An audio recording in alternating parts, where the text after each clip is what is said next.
If you're a special educator, you know the paperwork demands can seem never-ending. It's a huge part of the job, but also one that can get overwhelming fast if you don't have a plan in place. Today, we're going to be walking through 4 simple but effective strategies to help you stay on top of all that paperwork. Hey, special educators, I'm Jennifer from Positively Learning. Welcome to the Special Educators Resource Room. If you're like me, you're always looking for ways to save time and streamline your work. That's why this podcast was created, to give you the systems and solutions you need to get your time back. Tune in for tips, tricks, and tools that will help you manage your workload and make the most of your time. Whether you're brand new or experienced, all are welcome in the Special Educators Resource Room. Hey, special educators, it's Jennifer from Positively Learning. Welcome back to the podcast. Today, we're going to be talking about tackling paperwork, and I'm going to be sharing some strategies. I'm just going to be giving some examples, some pros and cons, so that you can choose or mix and match to see what works best for you.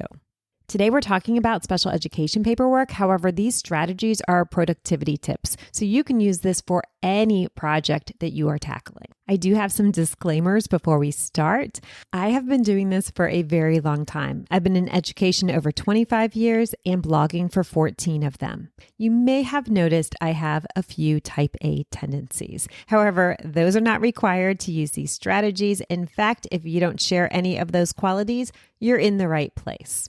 Let's dive in. The first strategy I want to share with you is the Pomodoro method. Have you ever heard of that? I think I'm saying it correctly.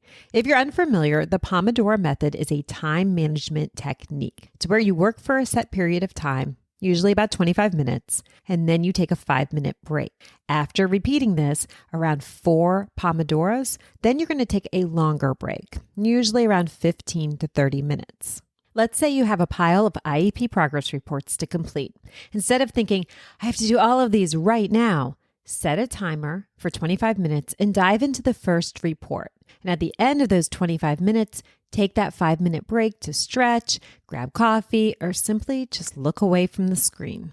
Pomodoro Method Pros. This method is amazing for keeping your focus sharp during these work sprints. The breaks can help prevent burnout, especially if you're dealing with paperwork that feels very repetitive. The Pomodoro method works because it makes that paperwork mountain feel more like a series of small hills. But there is an important con to consider. It can be a challenge. If you're working on something that needs more than 25 minutes of uninterrupted focus, like you're analyzing student data, by breaking it up into those short segments and stopping and starting, that can feel really frustrating. So at that time, you may want to consider a different method.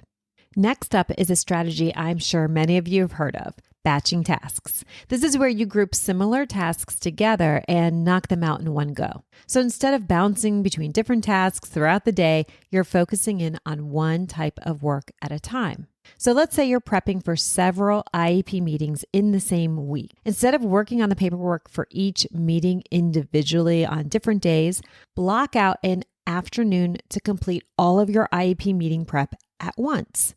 Because you're doing similar tasks together, you can get into that rhythm and flow, and it helps you work more efficiently.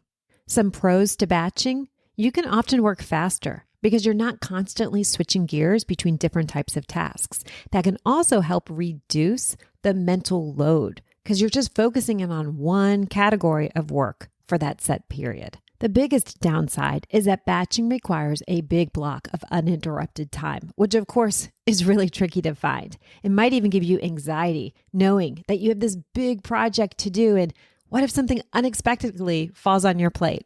If you can carve out that time though, batching tasks can save you a lot of energy, and it can help things run smoother because you're working in the zone. The third strategy is time blocking.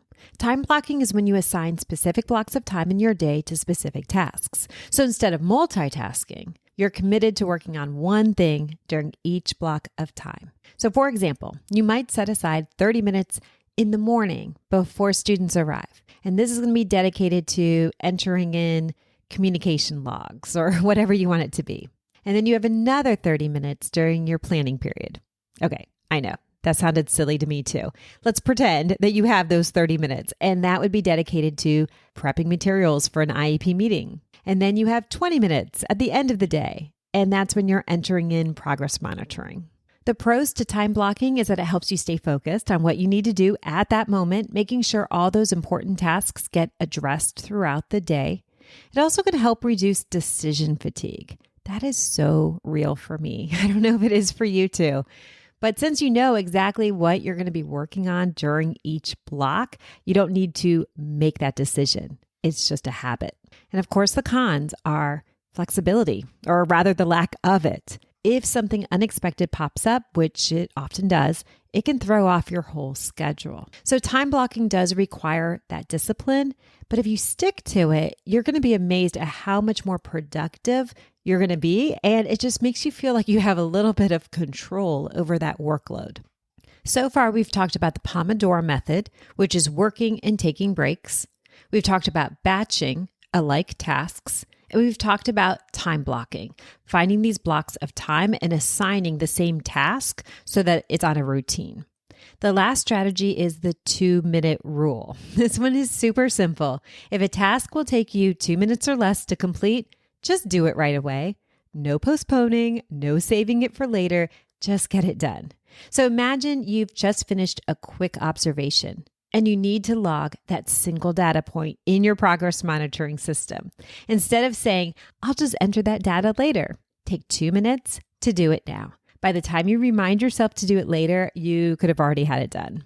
So the pro is that the 2-minute rule is a great way to keep those small nagging tasks from piling up. You know the saying, the straw that broke the camel's back? For special educators, that could be a data point.